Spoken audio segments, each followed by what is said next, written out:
ಶಾನೊಳ್ಳಿ ವೇಣ್ಚಿಕ್ಕಿ ಕೊಟ್ಟಿದ್ ಬೆಡ್ತಾವ್ರೆ first time ಹೂ ಬಿಟ್ಟಿತ್ತು. ಅದಕ್ಕೆ ಬೆಳಬೆಳಗ್ಗೆ ಗಿಜ್ಜಕ್ಕ ಖುಷಿಲಿದ್ಲು. ಇದಾ ವಿಷಯ ನಾನ್ ಎಮ್ಮೆ ಬಂದ್ಬಿಡ್ತು ಅನ್ಕೊಂಡೆ ಅಂತ ಹೇಳಿ ಹಂಗೆ ತೋಟಕ್ ಹೊರಟೆ.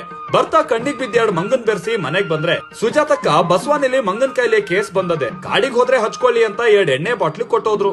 ಇದು ಬೇರೆ ಈ ಸಲ ಬೇಗನೆ ಶುರು ಆಗದಲ್ಲ ಅಂತ ಅನ್ಕೊಳ್ಳುವಾಗ್ಲೆ ನಾಡಿದ ಅಕ್ಕನ್ ಮೊಮ್ಮಗಳು ಮದ್ವೆ ಅಂತ ಫುಲ್ ಟ್ರಿಮ್ ಆಗಿ ಎಮ್ಮೆ ಹುಡ್ಕಕ್ ರೆಡಿಯಾಗಿ ನಾಗಪ್ಪಣ್ಣ ಬಂದವನೇ ಕಾಲ್ ಚಿಪ್ಗೆ ಎಲಡ್ಕೆ ಚೀಲ ನೇತಾಕೊಂಡು ಬಾಯಿ ತುಂಬಾ ಎಲಡ್ಕೆ ಹಾಕ್ತಾ ಅಪ್ಪನ ಹತ್ರ ಪಟಂಗ ಶುರು ಮಾಡ್ದ. ಅವನು ನೆಪ್ಪಿಸ್ಕೊಂಡು ಅಕ್ಕಪಕ್ಕದ ಊರ್ ಹುಡ್ಕುದ್ರು ಎಮ್ಮೆ ಕಾಣ್ಲಾ.